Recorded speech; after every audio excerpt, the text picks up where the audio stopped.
नमस्कार साथियों। आज मैं किसी राजनेता की बात नहीं कर रहा हूँ, ना ही बात कर रहा हूँ मैं राजनीति की। आज मैं बात कर रहा हूँ जवाबदेही की। आज मैं बात कर रहा हूँ जिम्मेदारी की। आज मैं बात कर रहा हूँ सोनम वांगचुक की। आज मैं बात कर रहा हूँ नीट अभ्यर्थियों की। आज मैं बात कर रहा हूँ इस देश की। आज मैं बात कर रहा हूँ लोकतंत्र की। क्या इस देश का लोकतंत्र खत्म हो चुका है? क्या दिल्ली की तख्त पे बैठे लोगों का अहंकार इतना बढ़ गया है कि उन्हें लाखों बच्चों और उनके अभिभावकों की संवेदना नजर नहीं आ रही? मैं बात करना चाहता हूं सोनम वांगचुक की, जो अपनी शांति प्रिय जीवन को छोड़ के पिछले 22 दिनों से नीट अभ्यर्थियों की हक की लड़ाई के लिए भूख हड़ताल पे बैठे हुए हैं। मैं बात करना चाहता हूं सत्य और अहिंसा की। मैं बात करना चाहता हूं सत्याग्रह की। सोनम वांगचुक आज जिस रास्ते पे चल रहे हैं वो कोई हिंसा का रास्ता तो नहीं। वो महात्मा गांधी के सत्याग्रह के रास्ते पे चल रहे हैं। और जब लोकतंत्र में किसी शांतिपूर्ण सत्याग्रही को अपनी बात रखने के लिए बार बार अनशन का सहारा लेना पड़ रहा हो, तो इस देश को आत्ममंथन करने की जरूरत है। इस देश को आत्मचिंतन करने की जरूरत है। मैं कहना चाहता हूं, मैं पूछना चाहता हूं, क्या लोकतंत्र में सत्ता सिर्फ अधिकार का नाम है या जवाबदेही का भी नाम है? हमारे देश का चंद्रयान जब चंद्रमा के दक्षिण ध्रुव पे लैंड करता है तो उस समय की मौजूदा सरकार उसकी जिम्मेदारी लेते हुए पूरे देश से वाहवाही लुटती है। लेकिन मैं उसी सरकार से पूछना चाहता हूं कि जब नीट पेपर लीक होता है तो उसकी जिम्मेदारी कौन लेगा?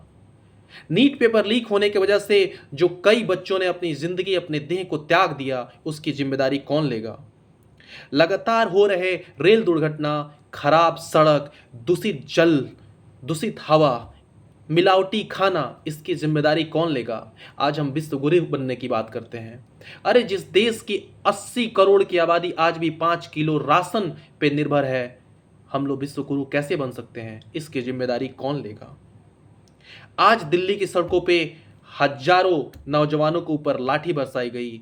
मैं इस सरकार को याद दिलाना चाहता हूं, मैं इस सरकार को बताना चाहता हूं कि इस देश में लोकतंत्र लाठी से नहीं, जमहूरियत से चलती है।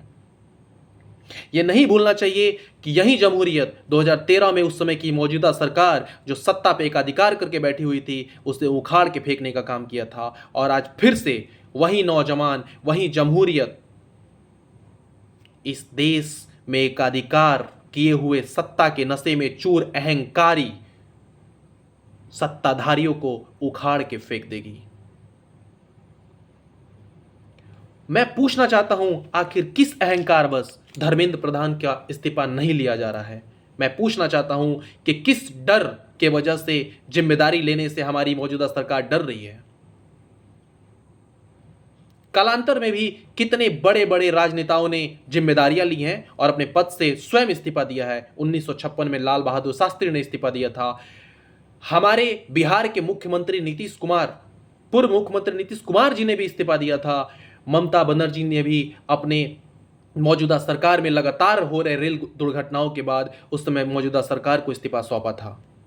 मैं पूछना चाहता हूं कि आज जिस देश के लोगों ने मत दे के तुम्हें उस तख्त पे बैठाया है, उस देश के लोगों की जिम्मेदारी, उस देश के लोगों की जवाबदेही कौन बनेगा? आइए आवाज उठाएं, नफरत के लिए नहीं, जवाबदेही के लिए, व्यक्ति के लिए नहीं, लोकतंत्र के लिए। जय हिंद।